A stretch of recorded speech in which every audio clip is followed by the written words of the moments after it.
Okay, I'm going to remember to record today. I didn't have a very good record about that yesterday. So hopefully we won't run into any difficulty. You are always welcome and in fact encouraged within the first minute of class to either send a chat message, yell out loud, turn on your mic, something, and tell me to, am I recording the proceedings? All right, today we're going to spend some time looking at the way that the model and the user interface talk to each other, right?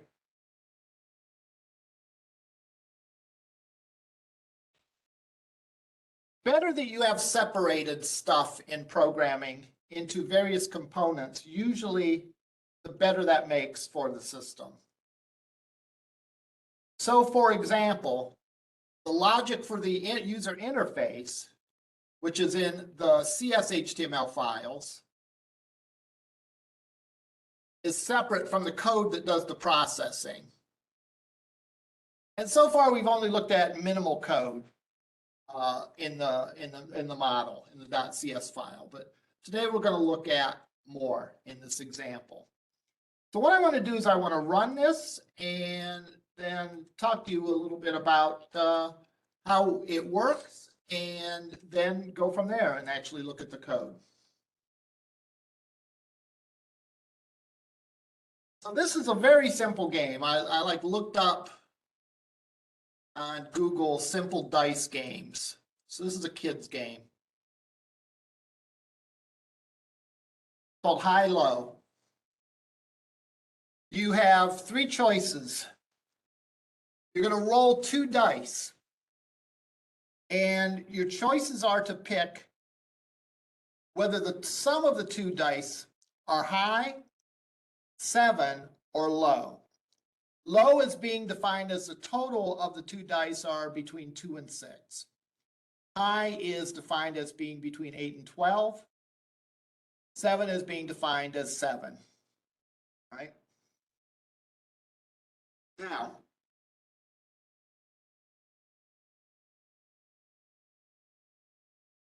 the odds are you get paid even money if it's high or low. If you pick low and it's low, then you win even money. And this game assumes that you are betting 1 point at a time. So if I bet low and I rolled like a 2 and a 2, then I would win 1 point. If I was wrong, I would lose 1 point. If I bet 7, I get paid 4 to 1. And if I lose, I only lose 1 point. We can already see how any gambling game like this is slanted towards the house, right? Because you actually have a 6 out of 36 or 1 out of 6 chance of rolling a 7, right? You could have 1 and 6, 2 and 5, 3 and 4, 4 and 3, 5 and 2, 6 and 1. That's 6 possibilities. And there are 36 possibilities for 2 dice. So that's 6 to 1. You should be getting paid 6 to 1, but they only are paying you 4 to 1. All right. Also, you get paid even money, and the odds are not even. The odds are, let me try to do this in my head. If it's 1 out of 6, it would be 5 out of 6, or 10 out of 12. It would be 5 out of 12. That's a little less than half the time. You're going to win if you pick low or medium or high. So let's play this game a few times and let's see how it behaves. Notice we first go to the page. This drop down, a play button, a balance. Make our selection. I'll pick high. Roll the dice. I picked high, the user rolled a 4 and a 3. Oh, I lost. Let's pick low. I want that one. So I'm back to 100. 7 again. Ooh, I lost one.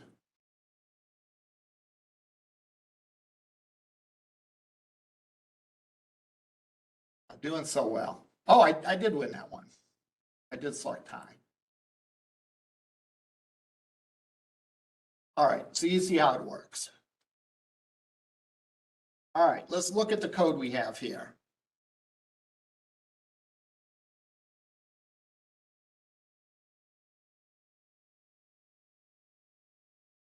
Let's look first at the CSS_HTML. See our user interface. This high-low game, pages high-low model defines the model. So the model for this page is this CS file. By default, that's what it's going to be. It's going to be the name of the CSS_HTML file, but with the .cs at the end of it. All right.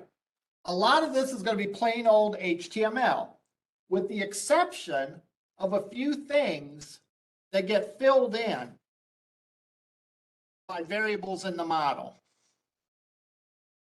All right. For example, I'm having a hidden field called balance, and I'm setting the value of it to model balance. I use a hidden field because that's a way to pass the balance to the next time when the code is being posted to. Remember, the web, I don't know if anyone's ever told you this before, but typically in web programming, it's what is called a stateless protocol. In other words, each request doesn't know anything about previous requests. So if you need it to remember something about what happened previously, in other words, the balance, you have to somehow pass it to the next page and so on. There's a number of ways you can do that. You can pass it via the query string. You can pass it via the forms collection. You can pass it via a cookie, pass it via session variables, a lot of different ways. We're going to pass it via the form collection, and we have a hidden form field that contains it. The value of that hidden form field gets filled in from the model, the variable balance. We also display the balance, so we have model.balance there too. We have a section that has a class of results class. All right, let's think about the results on this page. The very first time we run the page,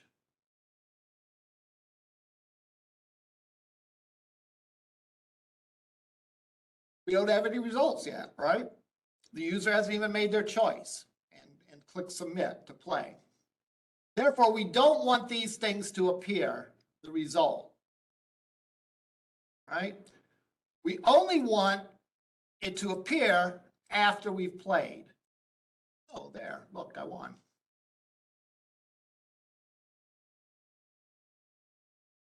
Therefore, this whole section of code, the class of it is going to depend on what the model says the class is.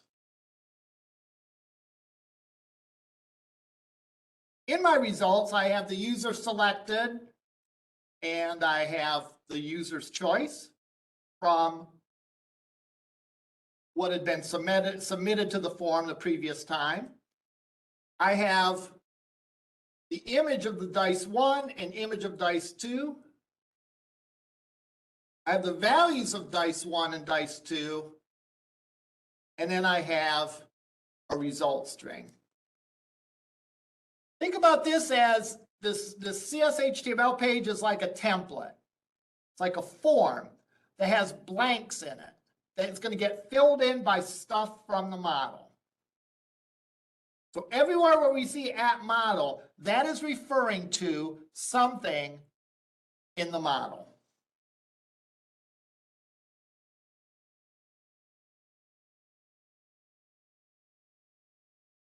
So if we look at this, we have our model. We have, and we're going to notice this, we have all of the things, and more even, are defined as attributes of this model.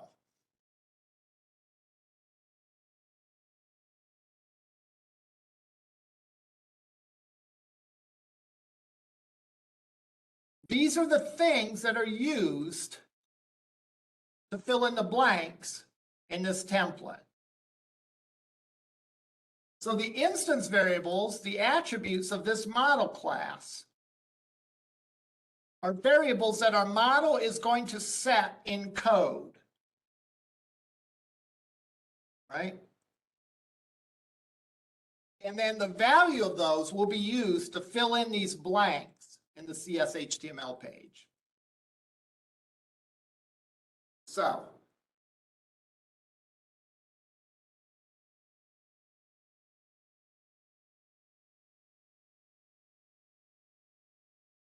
we have a variable called first time, and that's the results class.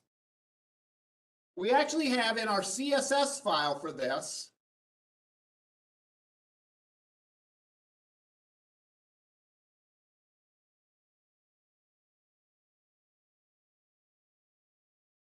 CSS file, site.css in our CSS folder. We have two classes, first time and none. First time, which displays none, and postback, which displays the results area as a block tag.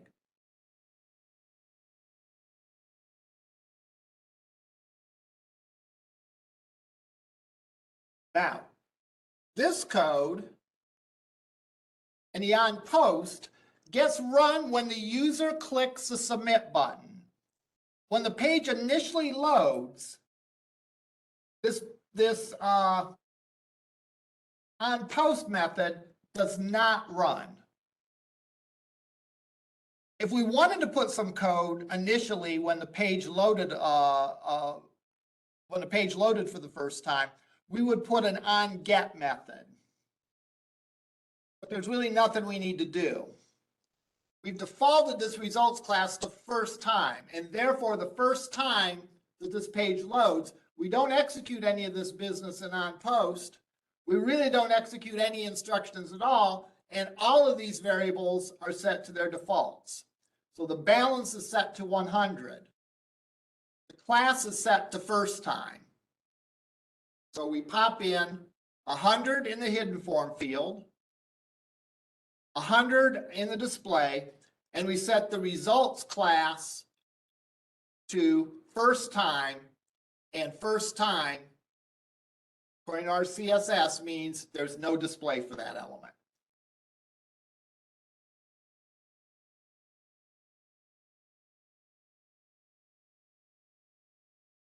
What if we didn't do this? I'll change it to something else, so it doesn't work.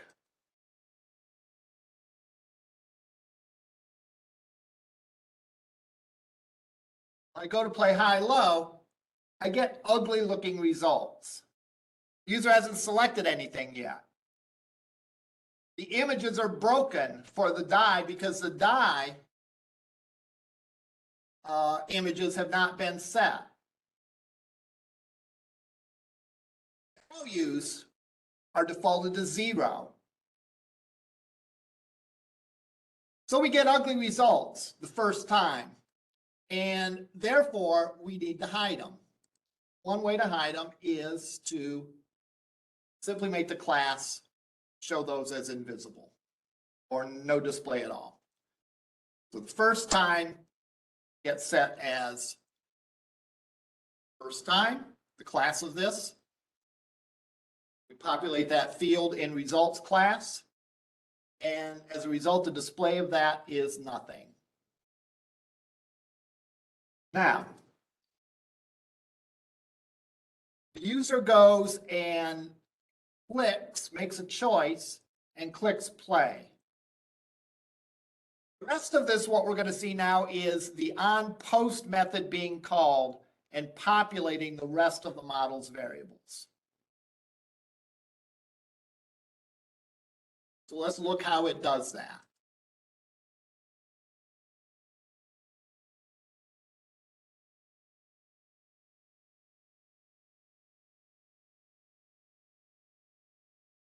On post.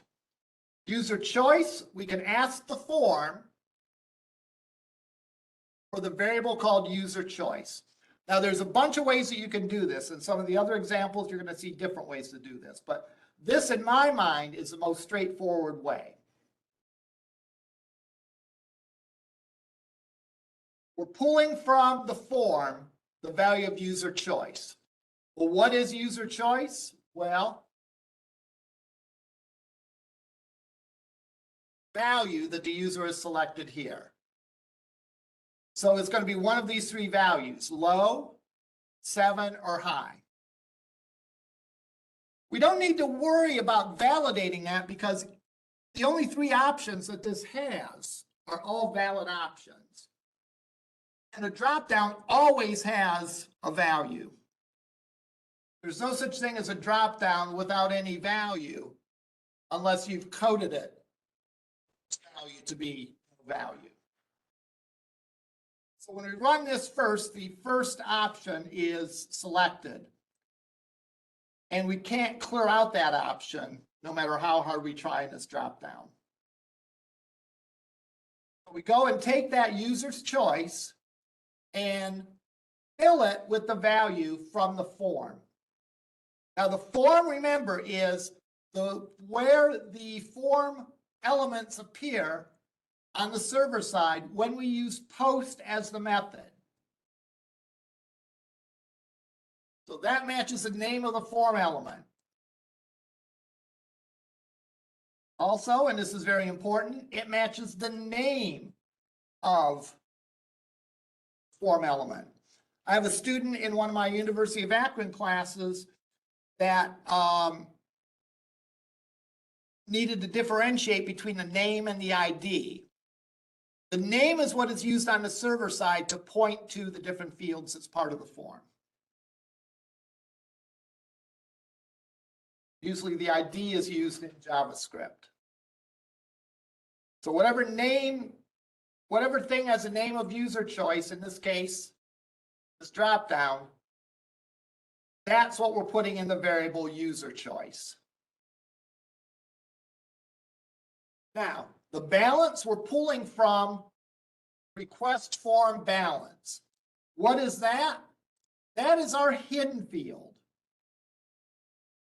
A hidden field is just like a text box, all right, but it doesn't display.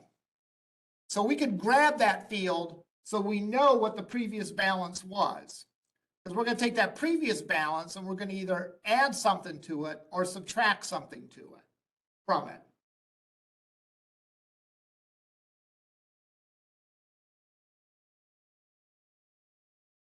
So we have user choice and balance.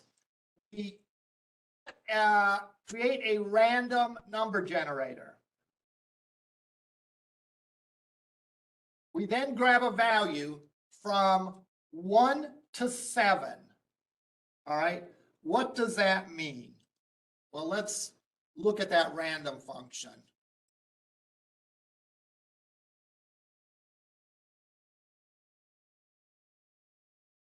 There aren't 7 sides on a dice.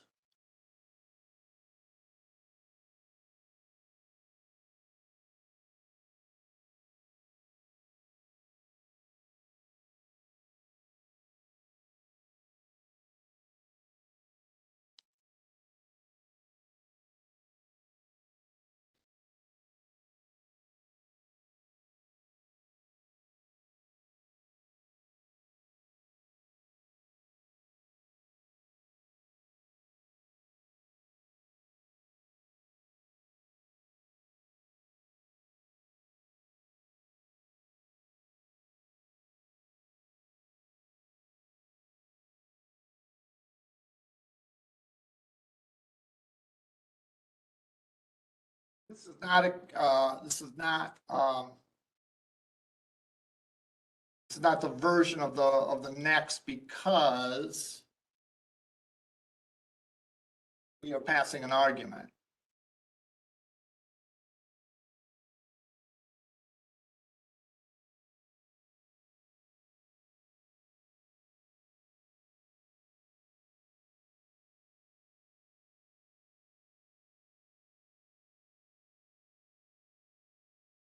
It alludes to that, but it doesn't really give an example.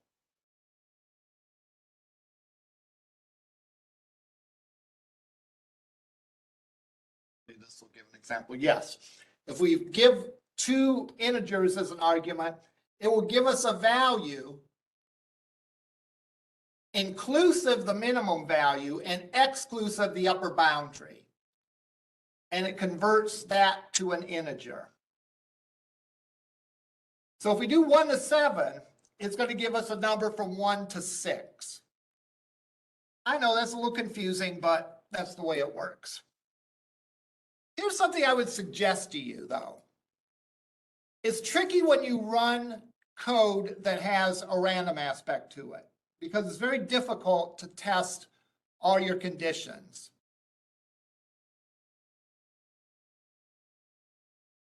You could actually write a bit of test code that looped through and played the game, choosing the user's choice randomly and displaying the results. You could do something like that. In this case, I would observe if the dice appear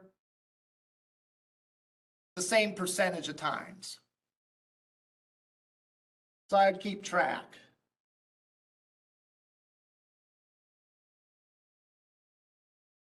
I got a 5 and a 3. I got a 4 and a 5. 5 and a 1. 6 and a 3. So if I'm not mistaken, I got everything. I would roll this a few times and keep track of it and make sure that I'm getting the each number approximately the same number of times.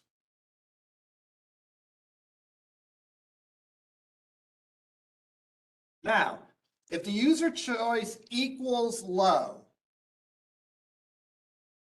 if the sum of these equals 7 is less than 7, then I'm a winner, and I add 1 to the balance. Otherwise, I'm a loser, and I subtract 1 from the balance. That sounds harsh. You're a loser if you didn't get this right. You've lost this game. Maybe that's a better way to put it. Likewise with 7. You check to see if it's equal to 7. If it is, you win and the balance is incremented by 4. Otherwise, you've lost and you subtract 1. And finally, this choice was high. You see if they've rolled more than 7. If they have, then they've won. If they've not, then they've lost. I want you to look at a couple things with this. These are mutually exclusive possibilities.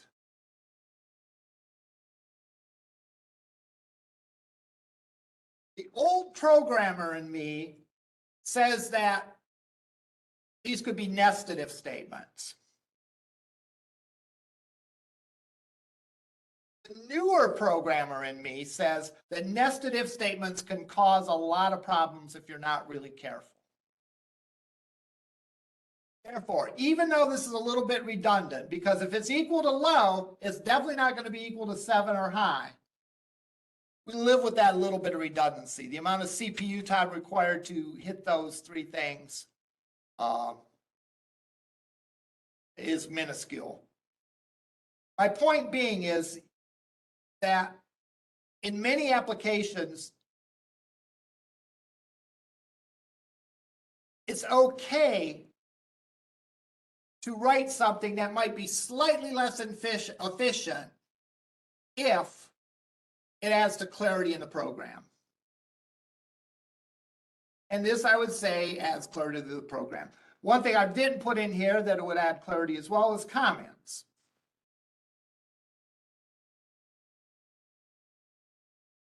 Well, these aren't nested.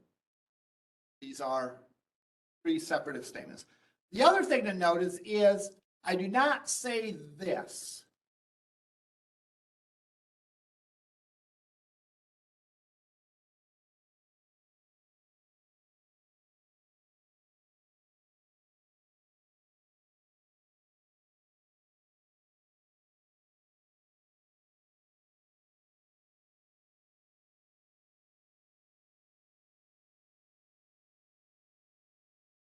The reason I don't do this is that strings are objects.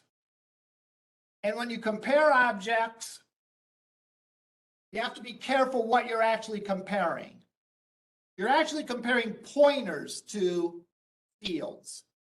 And therefore, the safer bet, or pointers to objects, the safer bet is not to do a comparison this way when you're dealing with objects, but do comparisons this way. Use the equals function. Test.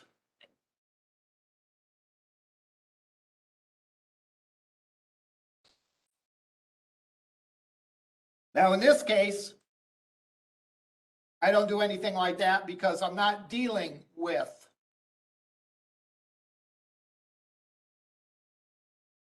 an object. I'm dealing with an int. An int is called a primitive. You don't have that comparison problem with int because it's always straightforward what comparison you're doing. You're always comparing the values of the variables. How can you tell at a glance what is an object and what is a primitive? The types that are capital are objects. The types that are lowercase are primitives.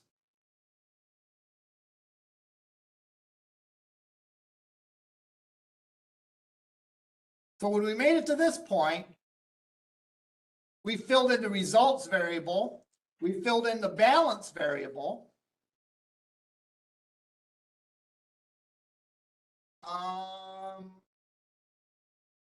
We have a couple other things we have to fill in.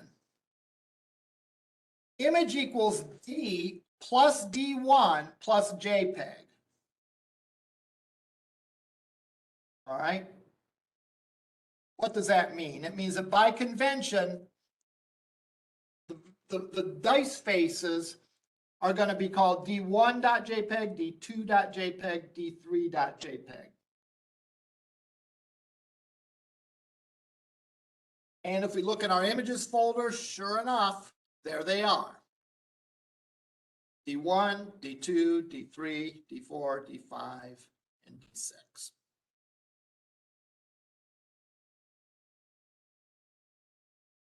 I set the results class to postback.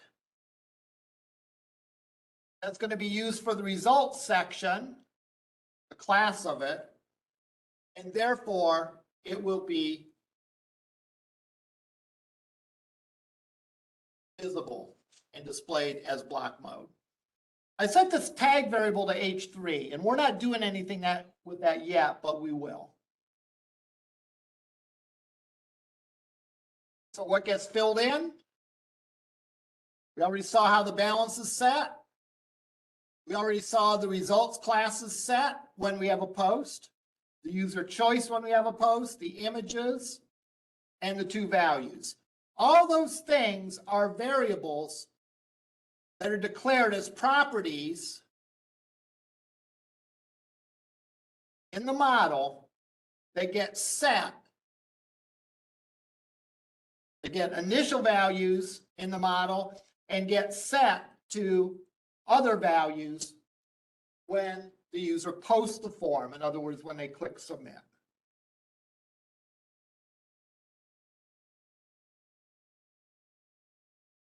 Excuse me. Yeah. Download this off the Canvas. Oh, yeah. Yeah. It is, it should be in a week 3 module. I think it's just called High-Low Game.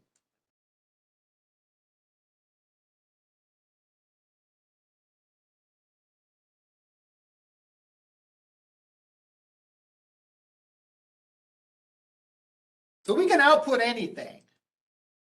We can output text on the page.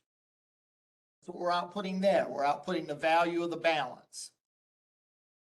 We're outputting the values of attributes of HTML elements. See here, we're outputting the value attribute of that hidden field, the class attribute of that section. We're outputting text. Here we're outputting attributes. And again, notice the notation. The root folder of this application and the subfolder called images. It's exactly where we find these images. www-root is the root folder, and we have a folder underneath it called images. And there they are. We can actually output H1 tags. We can actually output HTML tags if we want. Let's say, for example, that sometimes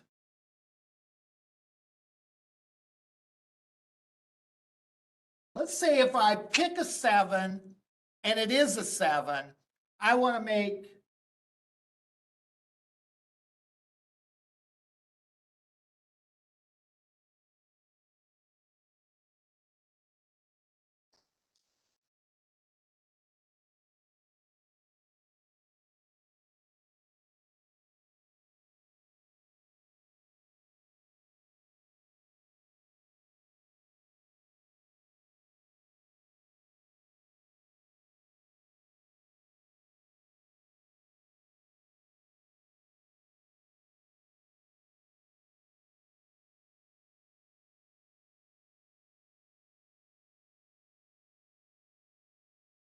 say that if I pick 7 and the 7 is rolled, I want to make this really big. I can actually do that by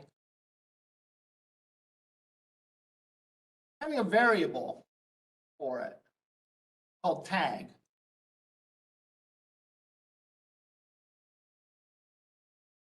And what I can do is I can set the tag to H3 by default.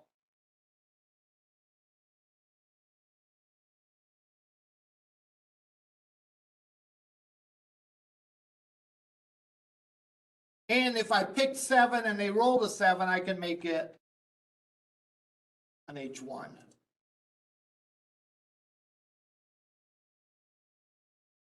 And I can say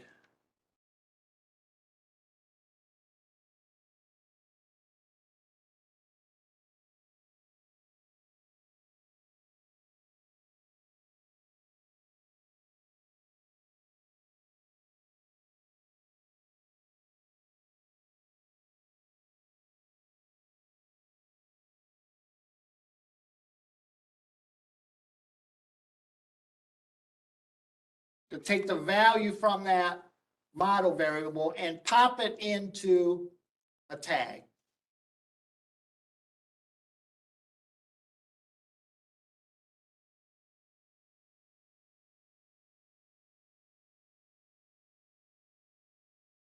So I pick this, displays it as an H3. I pick 7.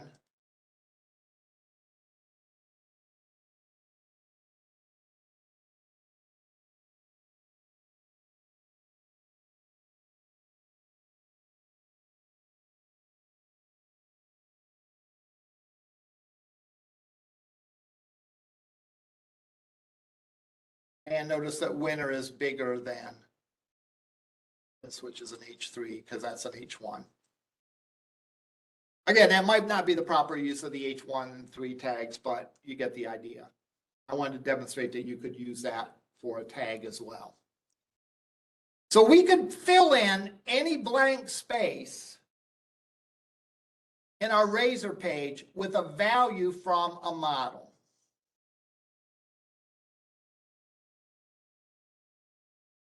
All right. You can fill any blank space in our Razor page with a value from our model. And that way it's dynamic. Now to sort of close the loop here, let's look back at layout. And the layout has the navigation including a navigation item to the high-low page. Render body, that's where we display the specific page. That's where it's going to pop in the CSS_HTML. Right in that spot.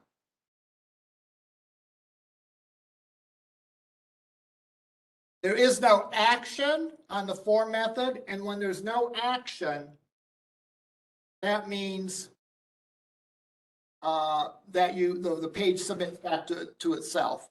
And we know that it submits back to itself because the first time get mode is used, the second time post mode is used. Any questions over any of this? What I'd like to do is spend a few minutes here previewing our next topic. Our next topic, now that we know a good amount about Razor pages, we know about the layout page, and we know about each individual page, and we know how we can pull stuff from a model and put it on our page, and so on. Next thing we need to do, our next big topic, is how to put database stuff on the page. How to do queries and get the results of those queries and populate the page with the values from the queries. So if we wanted a list of all students in a class, for example, we want to be able to do a query that pulls up all those students and then outputs a table that contains the students for that class. We're going to set Razor pages to the side for a little bit. And we're going to talk a little bit about defining databases. So this will be the topic next week, but I did want to sort of preview it with you. And I want to go over some terms to make sure that these are terms that we're all understanding in the same way.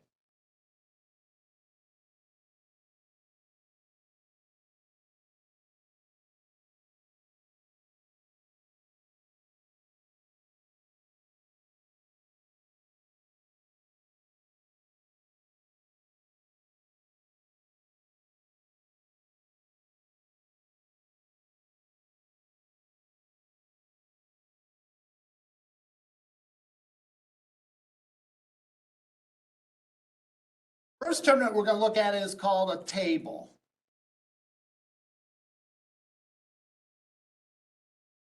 A table is in a database representing one entity.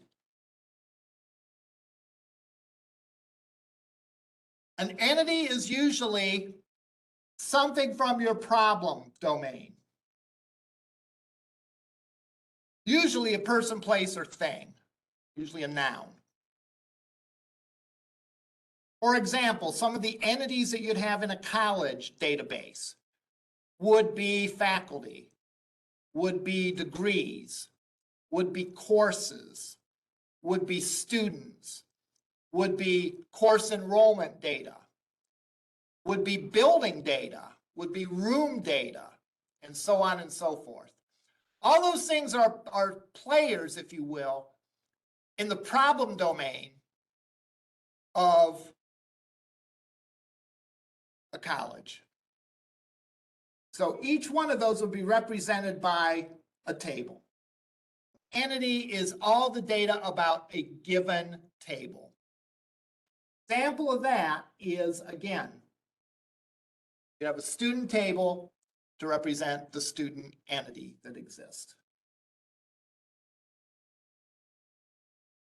Second thing you have is a row.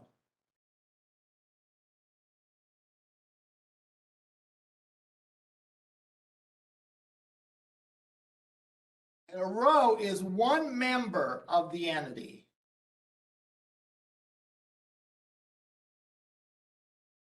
So in our hypothetical database that has a student table representing the student entity, there would be a row for each one of you.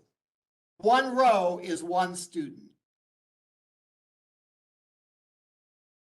There's a faculty table, one row would be a faculty member, and so on.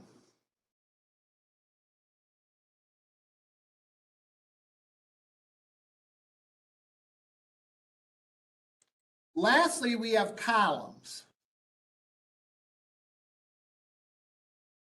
And a column is one piece of data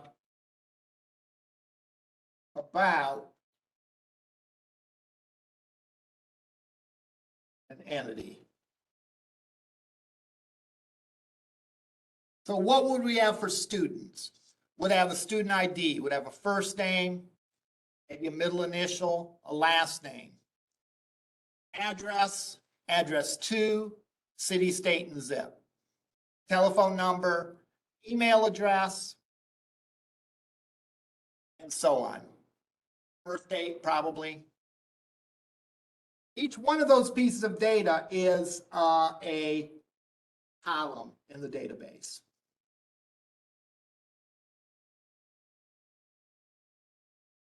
Essentially, what I've described is like a table of data that you'd have in Excel.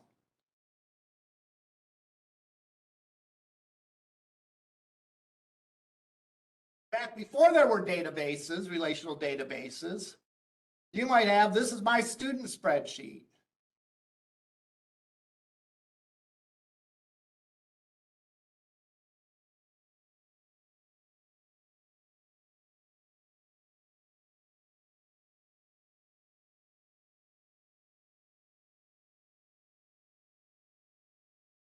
And what do we have about students?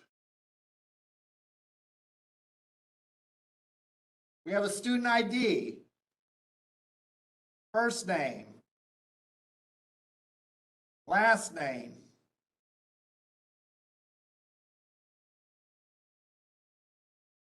phone number, birth date, and so on.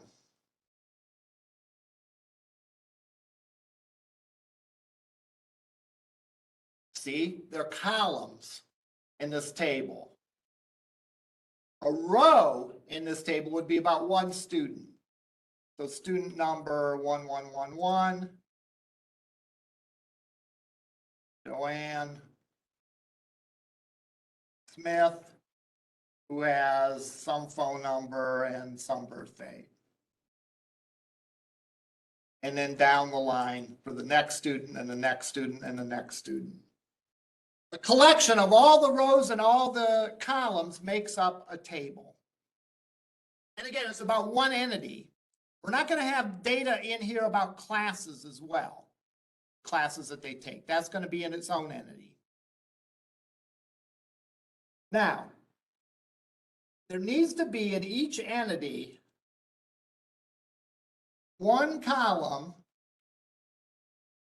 or a combination of columns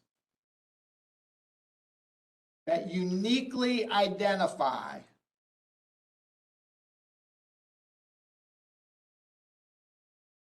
rows. And that is called the primary key.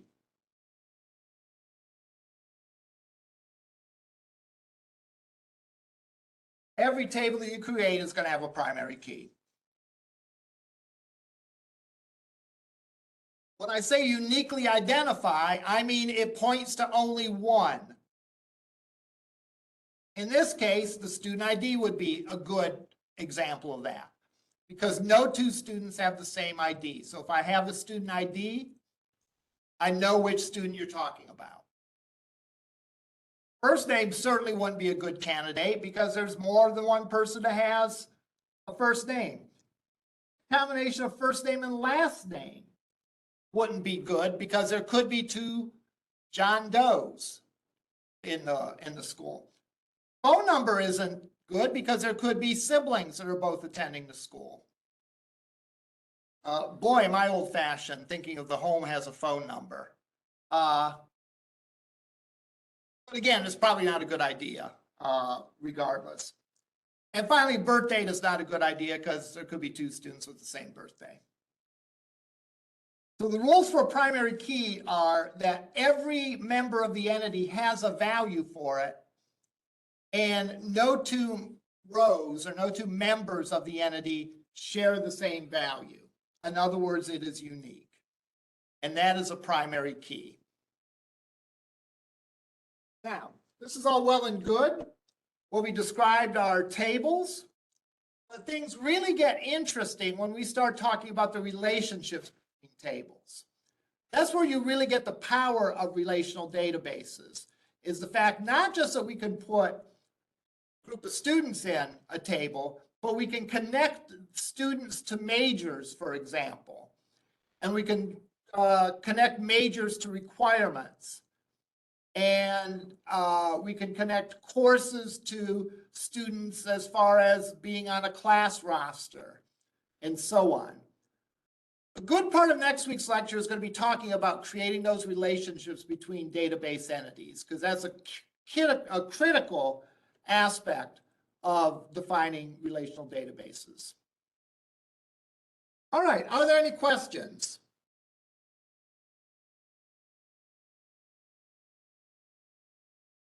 That's all I had for today. Give me a few minutes. I'll be up online in WebEx. And if not, we will see you next week.